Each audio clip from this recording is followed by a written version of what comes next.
Well, good morning. Happy Monday to you. Welcome to Fresh Ground. It's good to have you with me this morning. Some of you may have heard Jeff and I are selling our house, and so we have been in full project mode.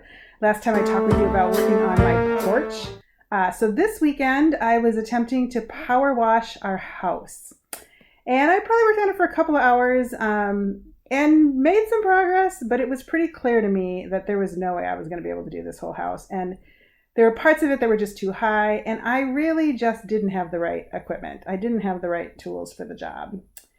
And so, sometimes that's the way it is, right? You have to have the right tools in order to be able to be successful. That's why I love having my daughter come over, because she's a carpenter and she has really good tools. So when she's here, things always go much better and much faster. And so you need to have the right tools. And I think that that's true for us in life as well.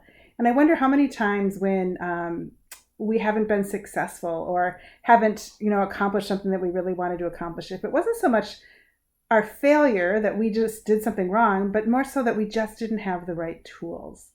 And so I'm thinking the same thing about our faith life, that I'm wondering if we maybe sometimes just don't rely on the right tools in order to stay connected to God and to grow stronger in our faith.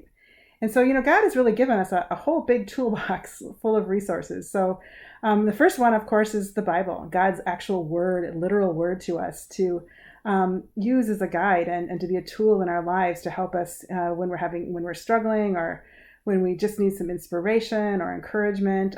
That's a really powerful tool that God has given us. God's also given us the tool of prayer, that we can talk to God anytime we want to. The disciples asked Jesus, well, how do we pray, Jesus? And he gave us the Lord's Prayer, right? And so he gave us a really good example of how we can pray. But it doesn't have to always be that formal. I mean, prayer is just a conversation with God. And so that's another tool that God has given us to stay connected with Christ, and also to stay connected with our faith. The church is another tool. I don't know if we always think of it that way, because the church has sometimes not done great things. But the church is supposed to be one of those tools that helps us to stay connected to our faith and to grow in our faith through worship and through this community of people who support us and encourage us. And so your church family is a really important tool for you in order to stay connected.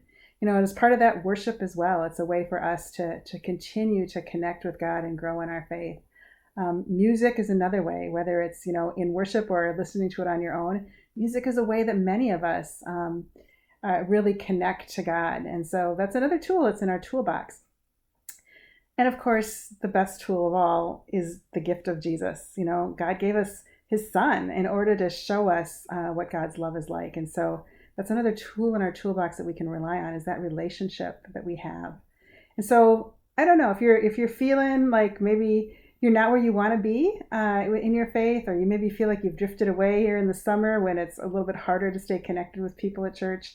Think about what tools are in your toolbox, which ones you're using, and which ones might you want to dig out and try with that you maybe haven't used in a while. And so give those tools a try and see what that does for your faith, because you know what? We all need the right tools in order to be successful.